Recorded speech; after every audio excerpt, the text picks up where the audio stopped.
ऐसी निशुल्क साधना जिसमें न गुरु की आवश्यकता है, न गुरु मंत्र की, न सुरक्षा घेरा की, न कीलन की, न कोई चिंता, न कोई परेशानी, किसी भी प्रकार का आपके ऊपर न आक्रमण होगा, न आपके जीवन में कोई समस्या आएगी। एक छोटी साधना जो बिना ध्यान के भी पूर्णतः सिद्ध होती है और कार्य करती है। नमस्कार, आप सभी का स्वागत है अद्भुत राजसिक साधनाएं में। वह साधक जो नए हैं, उन्होंने आज तक कोई भी साधना नहीं की है और उनका कोई गुरु नहीं है, आज तक जिन्होंने गुरु दीक्षा नहीं ली है, गुरु मंत्र का जाप नहीं किया है, उन्हें किसी भी प्रकार का सुरक्षा घेरा बनाना नहीं आता है, उनको कीलन की प्रक्रिया नहीं पता, या उनको ऐसा भय होता है कि यदि हम साधना करें तो उनके जीवन में कोई अनिष्ट ना हो जाए, साधना काल में उनके ऊपर कोई प्रकोप ना बरसने लगे, या बड़ी साधनाएं नहीं कर सकते हैं, ध्यान नहीं कर सकते हैं, बहुत ज़्यादा शरीर स्थिर नहीं है।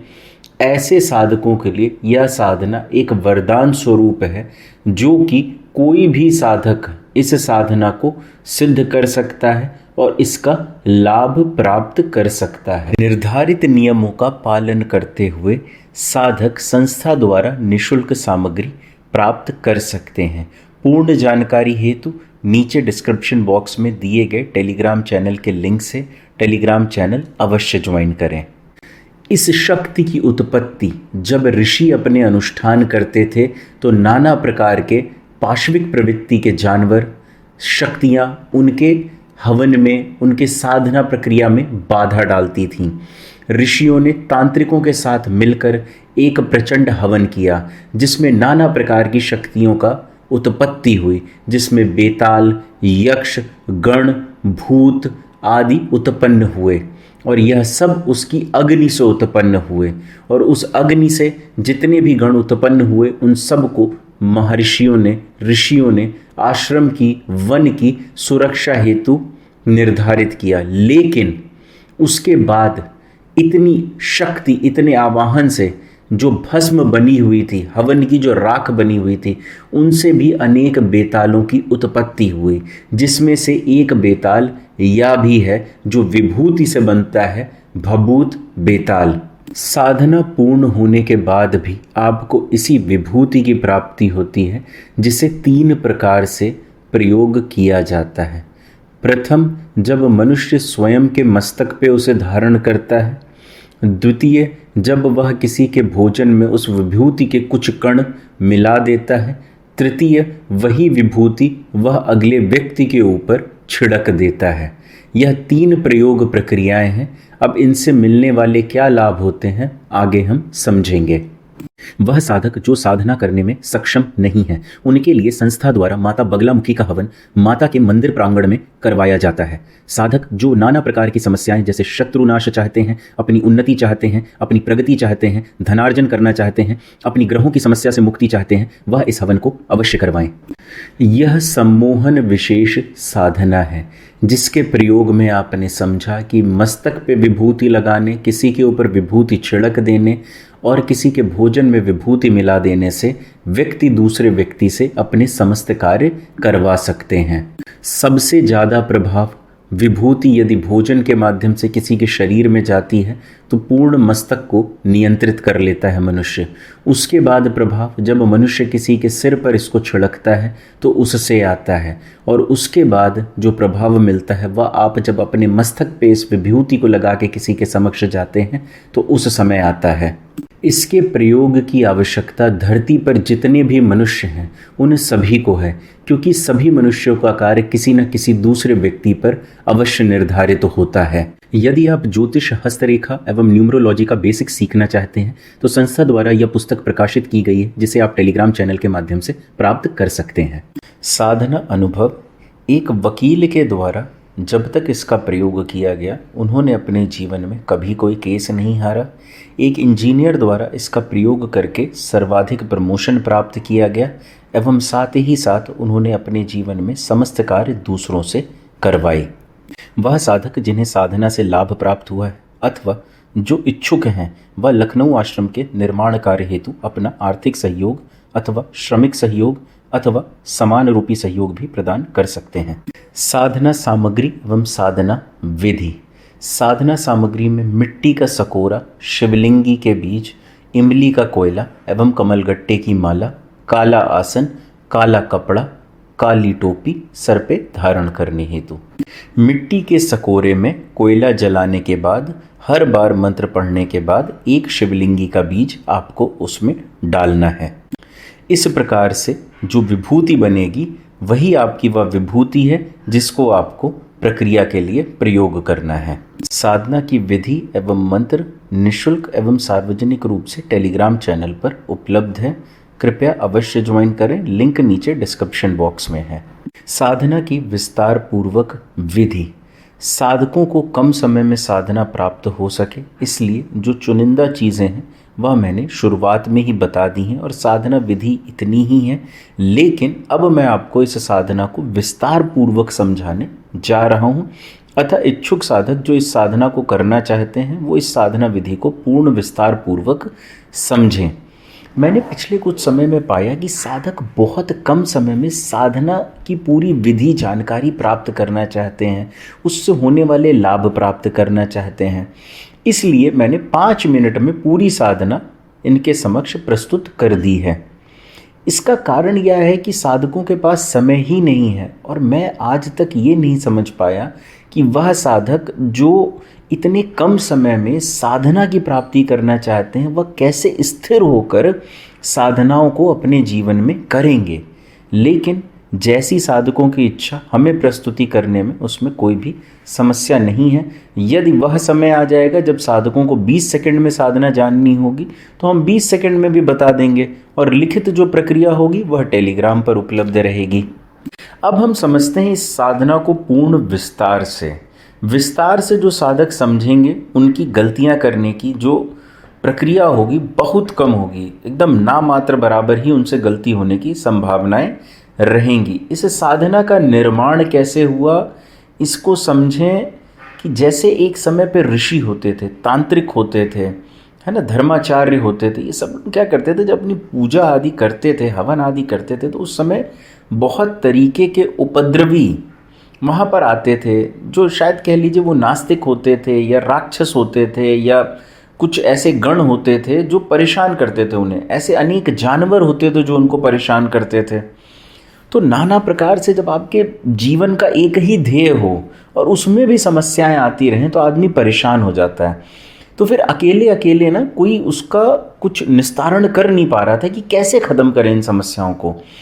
तो जितने सब थे सबने सम्मिलित रूप से, मतलब जो वैदिक विधि का पालन करते थे, तामसिक का करते थे, राजसिक का करते थे, सबने मिल बैठ के एक आपस में मंत्रणा की कि भाई किया क्या जाए। उसके बाद उन्होंने एक महाहवन आयोजित किया जिसके माध्यम से उन्हें नाना प्रकार की ऐसी शक्तियां उससे निकले हवन से, जिससे उनको वो सारे लाभ प्राप्त हो सकें जो उनको अपनी सुरक्षा से संबंधित चाहिए। तो इसी हवन को उन्होंने निर्धारित मुहूर्त पे शुरू किया और अपनी सुरक्षा के लिए कुछ लोगों को लगाया जो तांत्रिक थे, उनके पास जो विद्याएं थी उनका प्रयोग करके उन्होंने जो आंशिक सुरक्षाएं प्राप्त हो सकती थी उसके लिए उन्होंने अपना घेरा आदि बनाकर कर ली पूर्ण व्यवस्थाएं। अब जब उन्होंने हवन पूर्ण करने शुरू किए तो उसमें से यक्ष, बेताल और नाना प्रकार के भूत, गण, पिशाच सब निकलने लगे वहाँ से। तो जो ये अग्नि से उत्पन्न हुए ये सब क्या बोलते हैं, क्रोधी स्वभाव और सुरक्षा के, युद्ध करने के लिए उपयुक्त हैं, है ना। तो लोगों को इनसे अलग लाभ प्राप्त हुए। लेकिन जब साधना पूर्ण हुई, एकदम ठंडा पड़ गया हवन कुंड, तो जो भस्म बची ना उससे भभूत बेताल उत्पन्न हुए। और उसके बाद धीरे धीरे पता चला कि जो इतनी ज़्यादा मंत्रों का उच्चारण हुआ है इनसे जो शक्तियाँ हैं वो इनमें भी उपलब्ध हैं। तो उसके बाद पता किया गया, तो जाना गया कि इनको प्रत्यक्ष भी किया जा सकता है और जो प्रत्यक्ष नहीं कर पा रहे हैं वो भी इनका उपयोग कर सकते हैं इस भभूत का इस प्रकार से प्रयोग करके। प्रत्यक्ष करने के लिए इसमें ध्यान की आवश्यकता है। वो साधक जो प्रत्यक्ष नहीं करना चाहते हैं उनको ध्यान करने की आवश्यकता नहीं है। अब इस साधना को इस तरह से इनका निर्माण हो गया।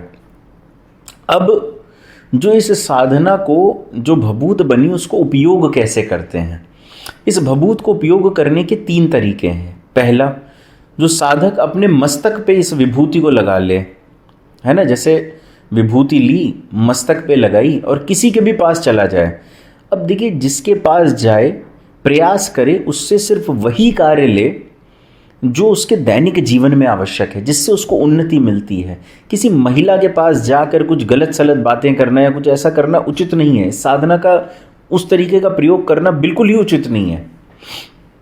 आपके जीवन में कोई काम रुके हो, आपका प्रमोशन रुका हो, आपको बाकी समस्या हो, कोई राजनीति में हो, कोई अधिकारी हो, किसी से कोई कार्य फंस रहा हो जो ठीक है, मतलब आपकी उन्नति प्रदान करता है, उससे किसी को नुकसान नहीं हो रहा है ना, किसी को हानि नहीं होनी। आपने अपने मस्तक पे विभूति लगाई, वहाँ पर जाके इस मंत्र का उच्चारण किया, जो भभूत बेताल का मंत्र है, 7 बार उच्चारण करके विभूति लगाई। आप उसके समक्ष गए, उससे नमस्ते आदि की।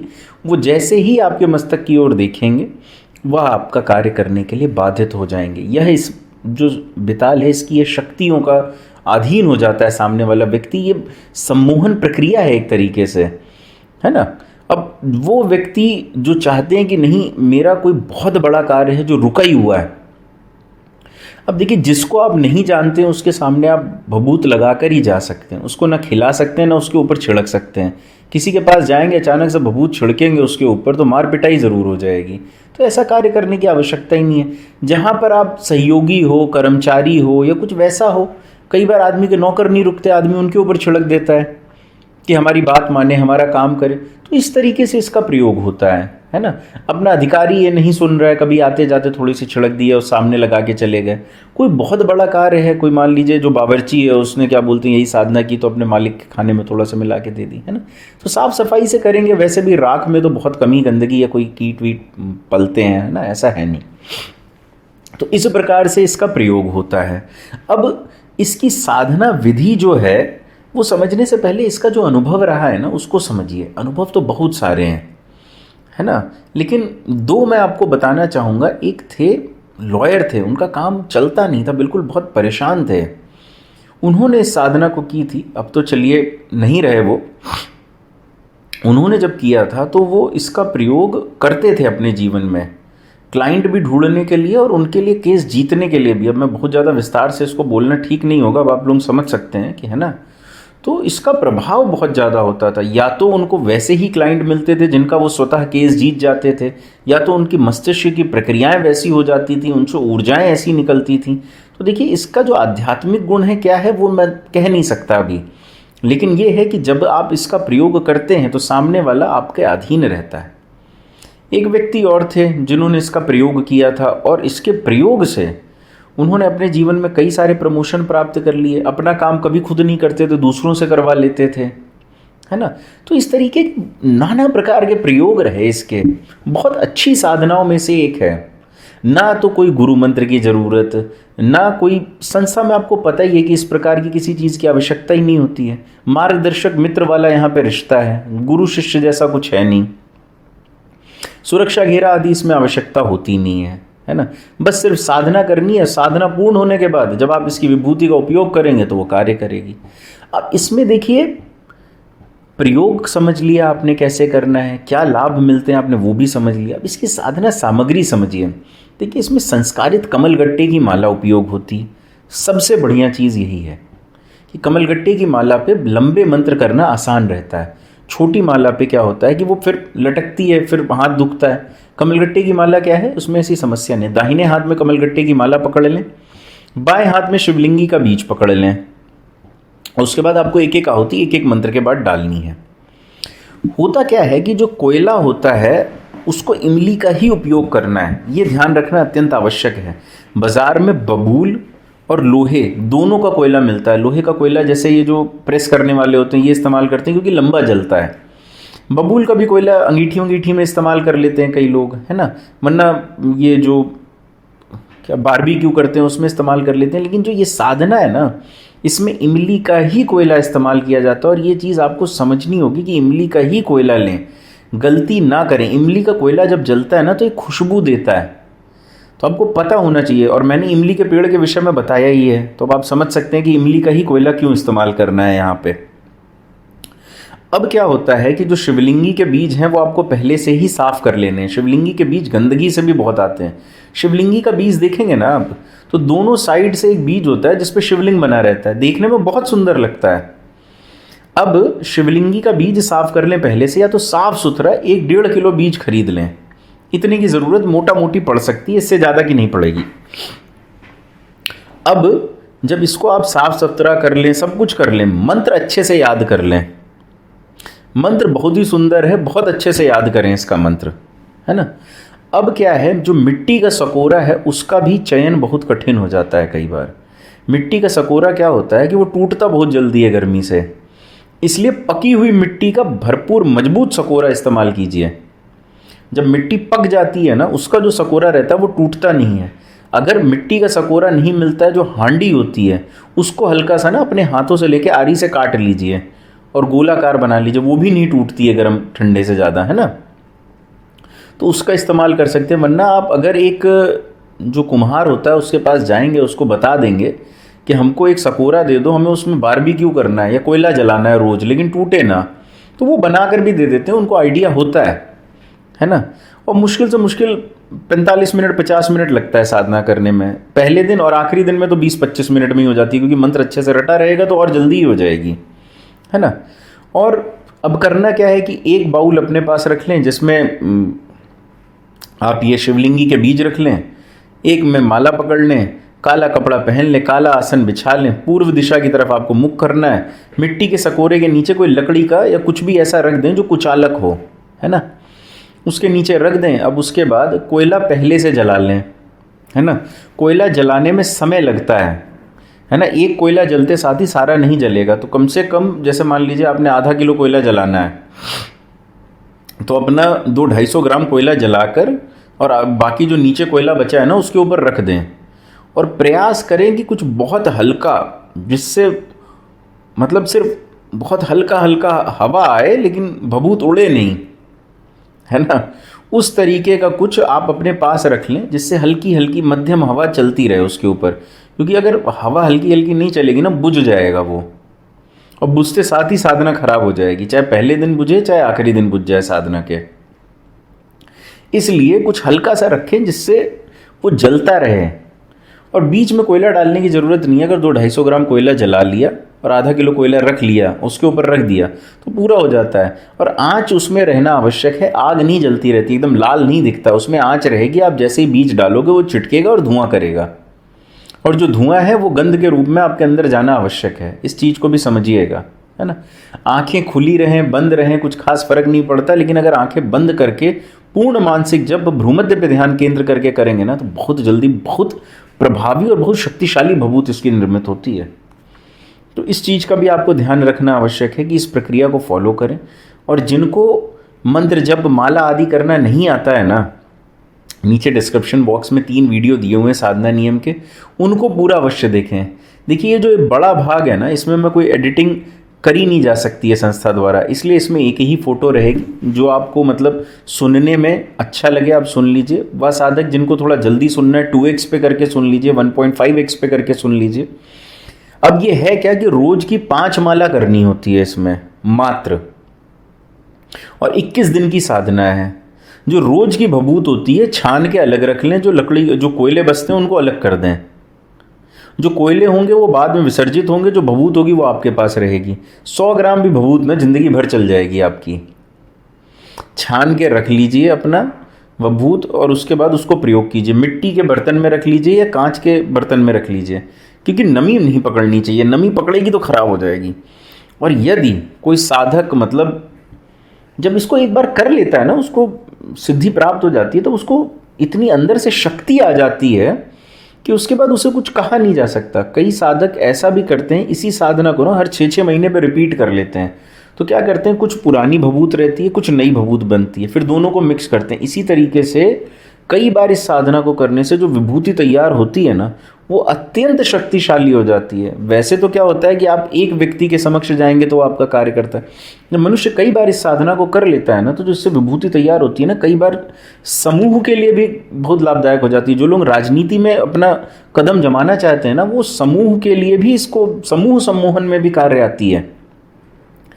तो साल भर में अगर मान लीजिए 2 महीना साधना करनी भी पड़ती है तो कोई बहुत बड़ी बात नहीं है, आदमी कर सकता है।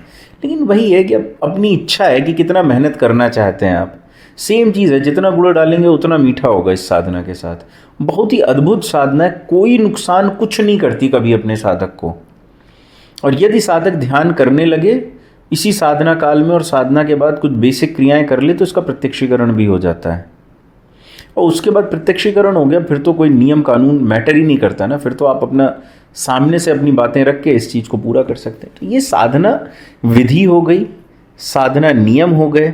अब जो इसमें प्रतिबंध हैं या जो नियम हैं जिनको पालन करना आवश्यक है, पहला तो ये है कि ब्रह्मचर्य का पालन करना है। किसी मंदिर, मस्जिद, गुरुद्वारे आदि किसी भी धार्मिक स्थल पर नहीं जाना है साधना काल में। कोई प्रसाद आदि का सेवन नहीं करना है साधना काल में। सिर्फ साधना काल तक ही ये नियम है, उसके बाद आप जो मर्जी कर सकते हैं, उसके बाद कोई नियम नहीं है ना। और प्रयास करना है, स्वच्छता का पालन करना है, बिल्कुल गंदगी के साथ नहीं रहना। वहाँ पे जो भी साफ सफाई करनी है वो खुद करनी है, जितना भी वस्त्र है अपना रोज़ धुलना है, नहा धोकर बैठना है, बढ़िया तरीके से साधना करनी है। तो इस प्रकार की इसकी प्रक्रिया है जिसे आप कीजिए और इससे मिलने वाला लाभ आप समझ ही चुके हैं। वह व्यक्ति जो भी दूसरों के से कार्य करवाना चाहता है, देखिए अपने हाथ में जितना होता है मनुष्य कर लेता है, लेकिन बाकी शेष जो कार्य होते हैं वो दूसरों के हाथ में ही निर्भर होते हैं। इसलिए प्रयास करें, वह साधक जो जीवन में अपने बहुत ज़्यादा परेशान है इस साधना को अवश्य कर लें। आप व्यापार करते हैं तो भी बहुत अच्छा लाभ मिलेगा, अपना दुकान पे लगा के बैठ जाइए। यदि आप कुछ और मतलब जैसे मान लीजिए राजनीति में है, व्यापार करते हैं, नौकरी करते हैं, कुछ भी करते हो आप, उसमें आपको इसका लाभ मिलेगा ही मिलेगा। लेकिन एक चीज़ जान लीजिए, इसका लाभ आपको प्रत्यक्ष रूप से वहाँ होना आवश्यक है। ऐसा नहीं होगा कि आप घर में बैठे हो और इसका लाभ मिल जाए। या क्या बोलते हैं, यदि विभूति का सेवन भी कर लेना व्यक्ति तो वहाँ पर आपका होना आवश्यक है, क्योंकि आपके जो वचन कहे गए हैं वो सामने से होने चाहिए। और एक बार सेवन करने के बाद व्यक्ति अनेकों कार्य कर देता है, ऐसा अनुभव है मेरा, है ना, जो हमने पाया है साधकों के अनुभव के माध्यम से। इसलिए प्रयास करें कि जो भी आपके कार्य हैं उसे समय पे पूर्ण कर लें। यह साधना एक अद्भुत साधना है जिसमें व्यक्ति का न ज़्यादा निवेश होता है न ज़्यादा समस्या होती है। दूसरी चीज़ क्या है कि वो साधक जो निःशुल्क साधना करना चाहते हैं उनके लिए नियम टेलीग्राम पे दिए हुए हैं, टेलीग्राम चैनल अवश्य ज्वाइन कर लें। अभी कुछ दिन पूर्व भी मैंने क्या बोलते हैं साधना सार्वजनिक रूप से डाली हुई थी। अब हर एक साधना का वीडियो बना के डाल पाना संभव नहीं है, तो जो निःशुल्क रूप से सामग्री प्राप्त करना चाहते हैं उनके निर्धारित नियम हैं जिसमें संस्था आपसे श्रमदान एक्सपेक्ट करती है। आपका श्रमदान ही आपको निःशुल्क सामग्री के नामांकन के लिए बराबर करेगा। उसके बाद आपका चयन होगा तो आपको निःशुल्क सामग्री आपके घर पे प्राप्त होगी। अभी आपको देखेंगे कि कुछ दिन पहले 4 व्यक्तियों को, 4 विद्यार्थियों को सरस्वती तंत्र प्राप्त हुआ है। तो इसी प्रकार से आपको भी प्राप्त हो सकता है। और यदि आपका चयन किसी एक मतलब मुझे लगी कि आप में बहुत अच्छी योग्यता है तो आपको आश्रम में बुलाकर साधना करवाई जाएगी। अर्थात आप अपने घर से निकलें, आश्रम तक आएँ, यहाँ रहें, खाएं पिएं, साधना करें और वापस घर तक जाने का जितना भी शुल्क का वहन होगा वो स्वयं संस्था करेगी। अब लेकिन उसके लिए योग्यता होना अत्यंत आवश्यक है। और साधकों को कई बार निःशुल्क कोई चीज़ मिलती है ना तो विश्वास नहीं होता, उसका कारण मुझे नहीं पता है। लेकिन देखिए संस्था ने लगभग भारत में 20 से अधिक शिविर किए हैं, है ना। संस्था का लखनऊ में आश्रम है, संस्था का लखनऊ में कार्यालय है। मुझे यहाँ जुड़े हुए कम से कम कई 100 साधक व्यक्तिगत रूप से जानते हैं जो मुझसे मिल चुके हैं। कुछ समय पूर्व तक मैं हर रविवार अपने कार्यालय पर मिलता भी था, लेकिन अभी कुछ समय के लिए ये चीज़ें स्थगित की गई हैं क्योंकि आश्रम निर्माण में मैं थोड़ा व्यस्त हूँ। अच्छा, एक चीज़ और थी, वह साधक जिन्होंने संस्था द्वारा साधनाएं की हैं और लाभ प्राप्त किए हैं, मुझे पता है कि गुप्तता का नियम है इसलिए आपको सामने आने की आवश्यकता नहीं है, लेकिन फिर भी मेरा निवेदन है कि संस्था में अभी आश्रम में रोड का निर्माण कार्य हो रहा है तो कुछ धनराशि की आवश्यकता है। तो साधक अपनी इच्छा अनुसार, ये QR कोड है, ये UPI ID है, जो भी अपना चाहें धनराशि जमा कर सकते हैं। और वह साधक जो इच्छुक हैं, मतलब संस्था से अभी जुड़े नहीं हैं, जुड़ना चाहते हैं, वो भी जुड़ सकते हैं। यदि आप चाहें तो धनराशि भी जमा कर सकते हैं, संस्था को अनुदान कर सकते हैं, आपकी इच्छा है। किसी भी साधक पे कोई भी बंधन नहीं है ऐसा कि आप अनुदान करेंगे तभी आपके लिए सेवा है, नहीं है, वैसा कुछ भी नहीं है। जो साधक पहले से जुड़े हुए हैं वो जानते हैं इन चीज़ों को। इसीलिए यहाँ पे मैंने कुछ विस्तार से बात करना आवश्यक समझा कि साधना के अलावा भी आपस में जुड़ाव के लिए कुछ विस्तार पूर्वक साधना की जानकारी एवं संस्था के विषय में भी जानकारी प्रदान करना अत्यंत आवश्यक है। शेष वह साधक जो इस साधना को करना चाहते हैं टेलीग्राम चैनल ज्वाइन करें, और जो साधक संस्था के द्वारा जो पब्लिश्ड किताब है उसको प्राप्त करना चाहते हैं वो भी टेलीग्राम चैनल से ज्वाइन करके प्राप्त कर सकते हैं। अपना माता महाविद्या हवन में नामांकन करवाना चाहते हैं, एक रविवार को होता है, एक बृहस्पतिवार को होता है। जो बृहस्पतिवार को होता है वो माता बगलामुखी के मंदिर प्रांगण में होता है, जो माता बगलामुखी का शक्तिपीठ है वहाँ पर, तो अपना नामांकन करवा सकते हैं। बाकी मैं आप सभी का तंत्र जगत में स्वागत करता हूँ। नमस्कार एवं धन्यवाद।